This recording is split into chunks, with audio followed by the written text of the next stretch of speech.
الصلاة والسلام څخه یو چا پوښتنه وکړل چې د تراویح د فضیلت په هکله باندې څه وایه؟ فقال علیه السلام یخرج المؤمن ذنبه فی اول لیلة کیوم ولدته امه. د اول شپې تراویح که چا وکړلې داسې د ګناه څخه پاکېږي لکه یو کوچنی چې د مور څخه تازه وژېږي. وفي لیلة ثانیه په دوهمه شپه تراویح که چا وکړلې یغفر له ولابویه ان کان مؤمنین، دته خدای بخښه کړي او د ده مور پلار ته خدای بخښه کړي. وفي لیلة الثالثة که په درېیمه شپه تراویح د روژې مبارکې چا وکړلې ینادي ملک من تحت العرش، د عرش عظیم لاندې یو ملک غږ پر وکړي وایي استأنف العمل، عمل دې راوګرځوه غفر الله ما تقدم من ذنبک، هغه مخکني ګناهونه خدای تعالی عز وجل در وبخښل. وفي لیلة الرابعة له من الاجر مثل قراءة التوراة والانجيل والزبور والفرقان، که څلورمه شپه تراویح چا وکړلې دومره ثواب لري لکه سړی چې تورات و انجیل و زبور و فرقان قرآن عظیم شان څلور سره کتابونه خلاص او ختم کړي. وفي لیلة الخامسة پنځمه شپه که چا تراویح وکړلې اتاه الله تعالی مثل من صلى في المسجد الحرام ومسجد المدینه ومسجد الاقصى، لکه سړی چې په مکه شریفه کې لمونځ وکړي، لکه په مسجد نبوي کې چې لمونځ وکړي، لکه په مسجد اقصی بیت المقدس کې چې لمونځ وکړي. وفي لیلة السادسة که په شپږمه شپه چا تراویح وکړلې اتاه الله تعالی ثواب من طاف بالبیت المعمور، دغونه ثواب لري لکه سړی چې پر بیت المعمور باندې چې د ملوک کعبه د په څلورم اسمان کې لکه پر هغه چې طواف وکړي. ویستغفر له کل بر ومدر، هره ډبره و لوټه د ده دپاره ثواب او د ده دپاره بخښه غواړي. وفي لیلة السابعة که په اوومه شپه چا تراویح وکړلې فکأنما ادرک موسی علیه السلام نصره علی فرعون و هامان، لکه د موسی علیه السلام سره چې نصرت و مدد وکړي پر فرعون او پر هامان باندې. وفي لیلة الثامنة که چا په اتمه شپه تراویح وکړلې اتاه الله تعالی ما اعظم ابراهیم علیه السلام، دغه نه خدای تعالی عز وجل شان ورکوي لکه څنګه چې خدای تعالی عز وجل و ابراهیم علیه السلام ته ورکړی.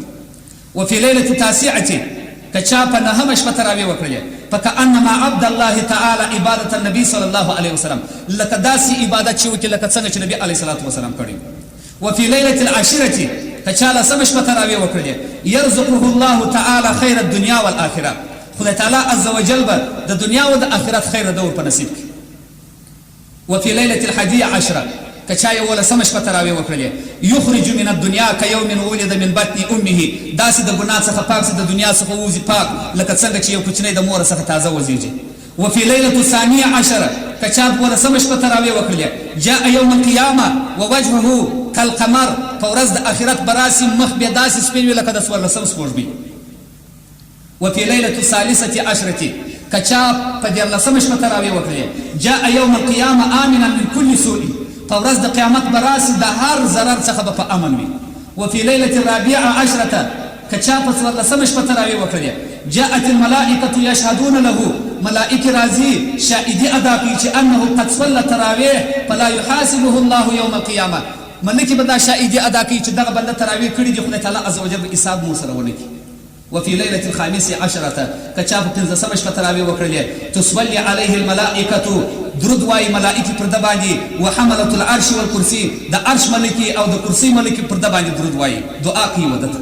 وفي ليلة السادسة عشرة که چا په شپاړسمه شپه تراویح وکړلې كتب الله له براءة النجاة من النار وبراءة الدخول في الجنة، خدای تعالی عز وجل ولیکي یو خلاصوالی د اور څخه د دوزخ او بل د دخول څخه د جنت، خدای به و جنت ته داخل کړي. وفي ليلة السابعة عشرة که چا په اولسمه شپه تراویح وکړلې یؤتى مثل ثواب الانبیاء، دون ثواب خدای تعالی ورکړي لکه د انبیاء علیهم السلام. وفي ليلة الثامنة عشرة که چا اتلسمه شپه تراویح وکړلې نادى ملک یا عبد الله ان الله رضي عنك وعن والدتي، خدای تعالی عز وجل یو ملک غږ ور وکړي وایي ای بنده د خدای ستا څخه راضي سو او ستا د مور پلار څخه راضي سو. وفي ليلة التاسعة عشرة که چا مناسبه شپه تراویح وکړلې یرفع الله درجاته في الفردوس، په جنت فردوس کې بیا درجې خدای تعالی عز وجل وربلاندې کړي. وفي ليلة العشرين که چا شلمه شپه تراویح وکړلې یؤتى ثواب الشهداء والصالحین، خدای تعالی به ثواب د شهیدانو د صالحینو خلکو ورکړي. وفي ليلة الحادية والعشرين که چا یویشتمه شپه تراویح وکړلې بنى الله له بیتا في الجنة، خدای تعالی عز وجل به د ده دپاره کور په جنت کې جوړ کړي من النور، د نور څخه به یې جوړ کړي.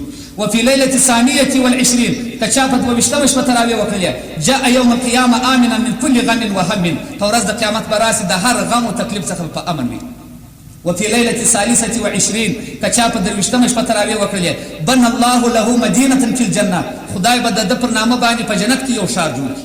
وفي ليلة 24 کچا په څلوېښتمه شپه تراویح وکړلې کان له 24 دعوة مستجابة 24 دعاوې به خدای تعالی عز وجل قبولې و دغه بنده ته عطا وفرمایي 24 دعاوې به قبولې سي. وفي ليلة 25 كتنزويشتم شا تراويح وكريه يرفع الله عنه عذاب القبر خدای تعالی عز وجل د قبر عذاب ځنې پورته کړي.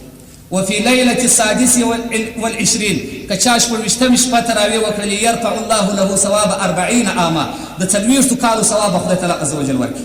وفي ليلة 27 کچا وشتم شپه تراویح وکړلې جاز يوم القيامة على الصراط كالبرق الخاتم پر پل صراط په د برق په شان باندې تیر سي.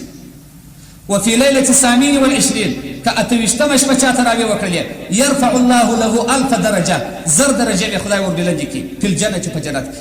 وفي ليلة 29 كچا نوشتم شپه تراویح وکړلې اتاه الله ثواب حجة مقبولة د یو کامل قبول حج ثواب خدای تعالی عز وجل ورکړي.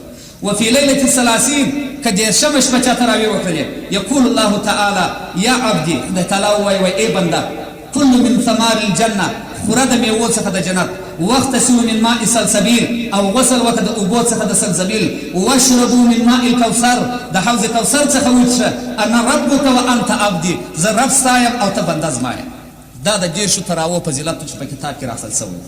نو تراویح که د ختم تراویح وي که د علم تر کیف تراویح وي سړی وکړي په روژه مبارکه کې دې ته قیام اللیل وایي سنت موقت دي. دا زموږ استاسو تراویح چې دلته موږ وکړلې دا ټول مسلمانان راتلل بابونه و د باندې فرش و د نن موسیق ټول ډک و. دا تراویح په تمامه معنا باندې صحیح دي. د خلکو په خولو پسې مه ګرځئ چې خلک وایي ما ته مې دلته خطونه مشلولي وه هغه سړی په خپله په 25 دقیقې کې دغه رقم تراویح نسي ورکولی حتی په نیم ساعت و په 3 پاو کې دغسې تراویح زموږ په رقم تراویح نسي ورکولی. دا د خدای یو فضل دی. خدای تعالی عز وجل یو سړی په یو ځای کې خاص کړي والله یختص برحمته من یشاء. هر سړی نسي کېدلی چې دغه رقم تراویح ورکړي او نه هر سړی کېدلی شي چې دغه رقم تبلیغ وکړي. دا زه ځان ته یو څه نه وایم چې زه دغه رقم شیم. د خدای تعالی عز وجل فضل پر یو چا باندې وسي د خدای کرم پر یو چا باندې سوي. حتی د 28 په شپه باندې زموږ استاد په مسجد کې څوره انسانان تاسو ولیدل په ټول ښار کې. آیا دا یو جامع ته راځي که نورې جامعګانې په ښار کې نشته؟ یو سړي ته راځي یو چا د خدای په خوله کې تاثیر یې ښیي یو چا ته خدای تعالی عز وجل عزت ورکړي یو چا ته خدای علم ورکړي یو چا ته خدای ښه نطق ورکړي یو چا ته خدای ښه ښایست ورکړي یو چا ته خدای ښه اولاد ورکړي. وایي خدای دا دره سیالي مه کوه د خدای ورکړې ته د هغه سره سیالي مه کوه. دا د خدای فضل دی چې پر یو چا باندې وسي. زه خو در ټولو عجزه و مختوره یم ګناهکاره یم مګر دغه تراویح چې موږ وکړلې دا صحیح تراویح دي. کم مولا که یو مشکل په دې کې لري زما سره کتابونه پراته دي د فقه شریف په مسایلو به خبرې وکړو.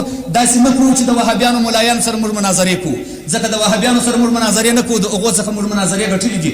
زموږ دین حق دی موږ د اهل سنت والجماعت خلک یو د اباو د اجداد څخه پر خپل طریقه او مسلک باندې ولاړ یو. دغه مو دین دی دغه مو منځونه دي دغه مو خلک مسلمانان دي. د امام صاحب په مذهب باندې په بل چا پسې نه ګرځو او نه بل چا ته ګورو او نه د بل چا په قول کوو. علیه السلام وایي په آخره زمانه کې دجالونه کذابون پیدا کېږي غلطې فتواوې به تاسې ته راوړي او درواغ به تاسې ته راوړي. تاسې په هغو پسې مه ګورئ ځانونه د هغو څخه وساتئ خپل اولادونه ځینې وساتئ د پلارو د نیکه مسلک پسې راټینګ کړئ. علیه السلام وایي بخاري شریف کې حدیث دی علیه الصلاة والسلام وایي په آخره زمانه کې به په دین کې ګډوډ پیدا سي نوې نوې خبرې به پیدا سي. نو تاسې به څه کوئ؟ تاسې هغه د پلارو هغه د نیکهګانو د اناګانو دین پسې راټینګ کړئ چې هغو درښول دي په هغو پسې تمسک وکړي په دا نوو نوو خبرو پسې په چا پسې مه ګرځئ. خدای تعالی دې موږ تاسو ته توفیق راکړي الله دې ژوند راکړي چې داسې نورې روژې راسي او تراویح و خدای تعالی عز وجل ته په روژې ونیسو. دا ټول مسلمانان چې دلته راغلي یو دا د خدای تعالی عز وجل په کور کې سره راجمع سوي یو. الحمدلله خدای ته امید شته چې د دغه تراویح په سبب د دغه روژو په سبب د دغه ختمو د دغه ذکرو په سبب الله موږ ته بخښ وکړي او انشاءالله خدای بخښلي یو د خدای تعالی عز وجل که نه وای بخښلي دونه توفیق یې موږ ته نه راکاوه چې تراویح مو کړې وای دونه توفیق یې نه راکاوه چې روژې مو نیولې وای. څوک چې خدای ته روژې ونیسي تراویح وکړي هغه خدای تعالی عز وجل بخښلی دي هغه ایماندار دي هغه د قبر د عذاب څخه خلاص دي. خدای تعالی عز وجل دې انوزم توفیق راکړي. واخر دعوانا ان الحمد لله رب العالمین. خاتمه ووایه